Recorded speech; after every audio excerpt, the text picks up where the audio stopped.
The psychology of pressure-driven performance. What if the only thing standing between you and your biggest breakthrough is a room full of people watching you fail? Here's the uncomfortable truth that nobody talks about. Pressure doesn't break great entrepreneurs, it reveals them. When 8 hungry competitors walk into that room, each carrying their dreams, their debts, and their desperation, something extraordinary happens neurologically. The brain under financial pressure operates differently. It eliminates excuses, it sharpens focus, it forces clarity that months of comfortable planning never could. Studies show that humans perform at peak cognitive levels when stakes are real and consequences are immediate. These 8 entrepreneurs aren't just competing for $100,000. They're competing against their own limitations, their own self-doubt, their own stories of "I'm not ready yet." The competition format strips away every safety net. There's no hiding behind a laptop, no blaming the algorithm, no excusing poor results on market conditions. It's raw, it's real, it's terrifying. And that is exactly where transformation lives. Most people spend their entire lives avoiding this level of exposure. And that's precisely why most people never win. Why most business pitches fail before they start. What if your business idea is actually brilliant, but your presentation is silently killing every opportunity you walk into? This is the brutal reality that destroys promising entrepreneurs every single episode. 8 competitors walk in. Statistically, 6 of them will communicate their value proposition so poorly that no amount of product quality can save them. Here's what the data screams. Investors make emotional decisions in the first 90 seconds and spend the remaining time justifying that emotional response with logic. Most entrepreneurs do the opposite. They lead with features, drown audiences in statistics, and never once make the investor feel the problem being solved. They talk about what they built instead of why the world desperately needs it. They present solutions when they should be painting pictures of pain. The entrepreneurs who win these competitions understand one fundamental truth. You're never selling a product, you're selling a transformation. You're selling the before and after. You're selling the identity shift. The ones who fail speak to minds. The ones who win speak to hearts first, then justify it with minds. Most people practice what they'll say. Winners practice what their audience will feel. The $100,000 mindset gap. Nobody discusses. What if the gap between a $10,000 entrepreneur and a $100,000 entrepreneur isn't skill, isn't connections, isn't even the business model? It's something far more invisible and far more devastating. The mindset gap is the silent killer of competitions like this. Watch carefully when competitors face their first objection from judges. The $10,000 thinker immediately defends, justifies, or shrinks. They treat objections as attacks because deep down, they don't fully believe in what they're selling. The $100,000 thinker does something completely different. They get curious. They lean in. They say, "That's a great point. Here's how we've thought about that." Because elite entrepreneurs understand that objections aren't rejection. They're engagement. They're the investor saying, "I'm interested enough to poke holes." The mindset gap also shows up in how each competitor defines failure. Average competitors call a lost pitch a failure.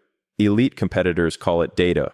One response contracts you, the other expands you. In every competition episode, the winner was never the person with the best product. It was always the person who maintained unshakable belief while remaining genuinely open to feedback. That combination is extraordinarily rare and extraordinarily valuable. How competition exposes your real business model. What if everything you believed about your business was slightly wrong, and you needed 8 strangers and a $100,000 prize on the line to finally discover the truth? Competition does something that no business coach, no mentor, no online course can replicate. It forces immediate market validation under real consequences. When 8 entrepreneurs stand side by side, the comparison is ruthless and immediate. Suddenly, your pricing model looks questionable next to someone else's. Your customer acquisition cost looks embarrassing next to a competitor's lean operation. Your revenue projections look optimistic next to someone with actual proof of concept. This is valuable. This is worth more than a year of comfortable solo planning. The entrepreneurs who thrive in episode 2 aren't necessarily the ones with the best businesses coming in. They're the ones who absorb competitive intelligence in real time and adapt.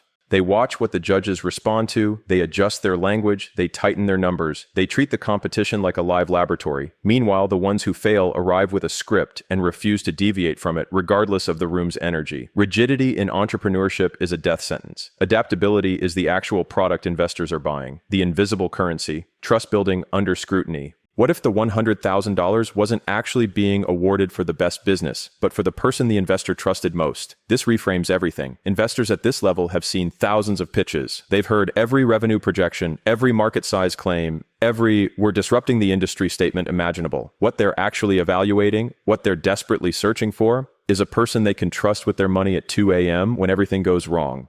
Because everything always goes wrong. Trust gets built and destroyed in micro moments during these competitions. It's destroyed when an entrepreneur exaggerates numbers and gets caught. It's destroyed when someone deflects a hard question. It's destroyed when a competitor throws their co-founder under the bus under pressure. Conversely, trust gets built when someone says, "I don't know, but here's exactly how I'd find out." Trust builds when someone acknowledges a weakness before the investor spots it. Trust builds when your body language matches your words, when your certainty is physical, not just verbal. The entrepreneurs who understand that they're not selling a business but rather selling themselves as a trustworthy operator, those are the ones writing life-changing checks. Every other skill is secondary to this one. What losing $100,000 actually teaches you about winning. What if losing this competition was actually the best possible outcome for half of these 8 entrepreneurs? This sounds counterintuitive. It sounds like comfort talk. It's not. Here's the mathematical truth about entrepreneurial growth. The lessons purchased through public failure compound at a higher rate than any lessons learned in private success. When you lose in front of judges, in front of cameras, in front of other hungry competitors, your brain encodes that lesson permanently. You don't make that same mistake again. You can't afford to emotionally. The entrepreneurs who walked away from episode 1 without the check but with the feedback are sitting right now, refining their pitch, restructuring their offer, rebuilding their financial model based on real investor objections. Meanwhile, someone comfortable in their routine is making the same mistakes repeatedly with no external pressure to correct course. History of great companies is littered with founders who got demolished in early competitions, who got told their idea was worthless, and used that rejection as rocket fuel. Rejection is directional. It tells you exactly what to fix. The entrepreneurs who treat losing as information rather than identity, those are the ones you'll be reading about in 10 years. Failure is not the opposite of success. It's the curriculum. What if, right now, you are sitting exactly one decision away from the moment that changes everything about your financial life, your family's future, and the legacy you leave behind? What if the only reason you haven't taken that leap yet isn't lack of talent, isn't lack of idea, isn't even lack of opportunity, but simply that nobody ever put you in a room where the stakes were real enough to force your greatness out of you? Tonight, 8 real human beings, with real mortgages, real families, real fears, walked into that exact room, each one carrying a dream they fought for, sacrificed for, stayed up at 3 a.m. crying over, each one knowing that only one of them walks out with $100,000 in life-changing capital. But here's what I need you to understand before we go 1 second further, because this changes how you watch everything that's about to happen, and the money is not the point. The money is just the scoreboard. What's actually being competed for tonight is something you cannot put a dollar amount on. What's being competed for is proof. Proof that you're not crazy for believing in yourself. Proof that your idea matters. Proof that the years of doubt, of family members questioning your choices, of friends who played it safe while you took the risk. Proof that all of it was worth it. Stay with me tonight, because what you're about to witness isn't just a competition. It's a masterclass in what separates the people who build extraordinary lives from the people who watch others build them. What if pressure is not your enemy? What if pressure is actually the most honest mentor you will ever encounter in your entire entrepreneurial journey? 8 entrepreneurs walked into this competition tonight. 8 different backgrounds, 8 different industries, 8 different stories of how they got here. But they all share one thing: the audacity to believe that their idea deserves capital, deserves attention, and deserves to exist in the world at a scale larger than they can currently fund alone. Let's talk about what's actually happening in that room tonight. Because if you understand the psychology of what's unfolding, you'll never watch another pitch competition the same way again. And more importantly, you'll never approach your own business the same way again. The moment you put 8 hungry competitors in one room with one prize, something fascinating happens to the human brain. The fog clears. Every excuse you've been carrying dissolves instantly. You stop saying, "I'll refine the pitch next month." You stop saying, "The timing isn't quite right." You stop saying, "I just need a little more preparation," because the room doesn't care about your excuses. The judges don't care about your journey. They care about one thing. Can this person perform under real conditions, with real stakes, in real time? And this is where the first brutal separation happens. Most people, and I mean the majority of people who have ever had a business idea, operate in what I call the comfortable preparation zone. They prepare endlessly. They perfect their slide deck. They rehearse their pitch in front of a mirror. They get feedback from supportive friends who love them too much to tell them the truth. And then the moment real pressure arrives, the moment an investor leans back in their chair and says, "Your margins don't make sense," they completely fall apart because they never trained under conditions that replicated real resistance. Watch the entrepreneurs tonight who crumble at the first objection. They're not crumbling because their business is bad. They're crumbling because they've spent months in an echo chamber of validation. And this is the first time someone with actual capital on the line is looking them dead in the eyes and saying, "Convince me." That transition from comfortable preparation to uncomfortable performance is where entrepreneurial character gets forged or exposed. Now here's what the winners understand that the others don't. A pitch is not a presentation. Read that again. A pitch is not a presentation. A presentation is information delivery. A pitch is emotional architecture. The entrepreneurs who walk into tonight's competition thinking they need to inform the judges are going to lose. The entrepreneurs who understand they need to make the judges feel the problem, feel the gap in the market, feel the inevitability of this solution. Those are the ones still standing when the numbers get announced. Think about it from the investor's perspective. They've heard 10,000 business ideas. They've seen every market opportunity, every disruption narrative, every hockey stick growth projection ever drawn on a whiteboard. Numbers alone don't move them anymore because they've been burned by beautiful numbers that meant nothing in execution. What actually moves a sophisticated investor at this stage is one specific feeling.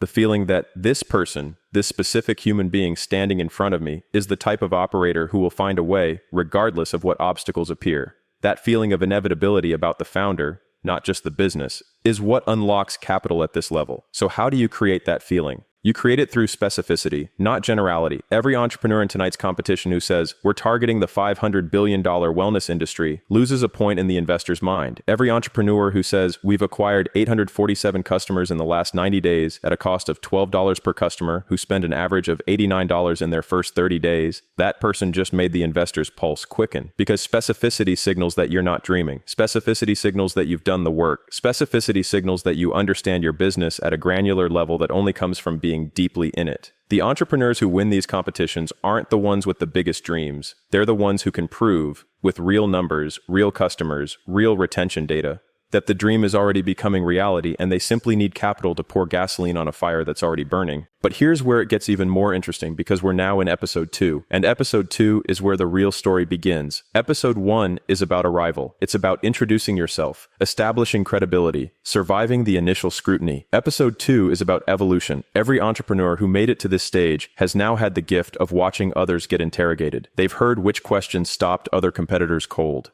They've seen which revenue models made judges raise eyebrows. They've watched which personality types naturally built rapport and which created resistance. That is invaluable competitive intelligence that most of them are either using or completely ignoring, and that choice alone will determine tonight's outcome. The ones who used it walked in tonight sharper. They tightened their numbers. They anticipated objections. They preloaded answers to questions that destroyed their competitors last time. They walked in not as hopeful applicants, but as prepared professionals who respect the process enough to learn from every round of it. The ones who ignored it walked in tonight with the exact same pitch they had in episode 1, hoping that somehow different judges or different energy would produce a different outcome. And I want you to understand something fundamental about entrepreneurship that this competition illustrates perfectly. The definition of being stuck is repeating the same inputs and expecting different outputs. The market doesn't reward hope. The market rewards adaptation. Now I want to talk about something that nobody discusses in these competition recaps, the invisible currency being exchanged tonight that has nothing to do with business models or revenue projections. That currency is trust. Every single interaction tonight, every answer, every pause, every moment of body language is either building or destroying trust in the investor's mind. And trust at this level is built and destroyed in seconds, not months. An entrepreneur who confidently states a market-sized number and gets it wrong when challenged doesn't just lose that data point, they lose the entire relationship. Because the investor's brain immediately asks, what else are they wrong about? What else have they overstated? Can I trust their projections if their baseline data is inaccurate? Conversely, and this is powerful, the entrepreneur who says, I actually don't have that specific number in front of me right now, but here's the methodology I'd use to find it, and here's why I'm confident the opportunity is significant. That person just built trust. Because they demonstrated intellectual honesty under pressure. They showed that they won't manufacture confidence they don't have. And an investor would rather fund an honest person who doesn't know everything than a polished person who pretends to know things they don't. The most sophisticated competitors in tonight's room understand that vulnerability, strategically deployed, is actually a form of strength. Showing the investor that you know what you don't know, that you've identified your gaps and have a specific plan to fill them, is far more compelling than presenting a picture-perfect business that no investor believes is real. Let's talk about the ones who don't win tonight. Because statistically, 7 of these 8 entrepreneurs will leave without the check. And I want to challenge the narrative that this makes them losers, because nothing could be further from the truth. Every objection they received tonight is directional intelligence. Every uncomfortable question they couldn't answer cleanly reveals exactly where their next 90 days of work should be focused. Every moment where a judge looked skeptical is a data point that no business coach could have manufactured for them. They received tonight what most entrepreneurs spend years trying to get: honest, high-stakes feedback from people with real skin in the game. The entrepreneurs who treat tonight's loss as information will compound that loss into future wins at a rate that is almost mathematically certain. The ones who treat it as rejection, who go home, feel sorry for themselves, and ultimately talk themselves out of continuing,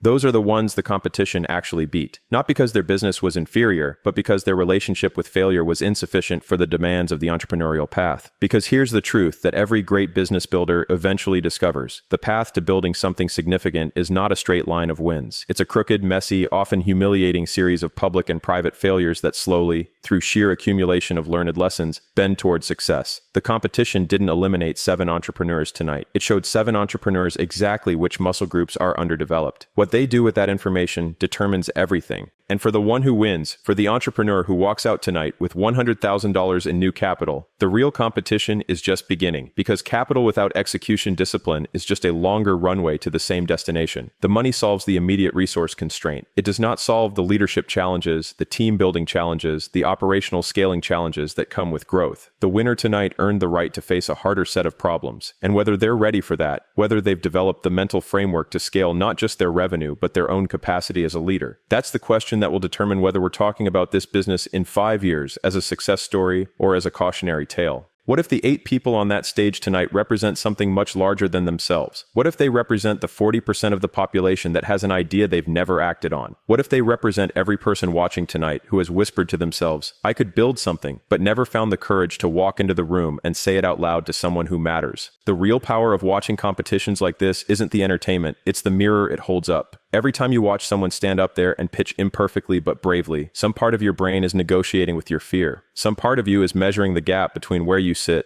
and where you could stand if you made different choices. And that gap, that distance between where you are and where you know you're capable of being, that gap is the most expensive real estate you will ever occupy. Because every day you live in that gap is a day you're paying the price of inaction while telling yourself you're waiting for the right moment. The right moment is not coming. It never comes. It never has for anyone who built anything worth building. The right moment is manufactured by a decision, a single, terrifying, irreversible decision to move forward before you feel ready. Every entrepreneur on that stage tonight made that decision. Some made it badly, some made it brilliantly, but all of them made it. And that decision alone puts them in a category that the vast majority of people watching tonight will never join. Not because they lack talent, but because they never committed to the discomfort required to find out. 8 entrepreneurs competed for $100,000 tonight.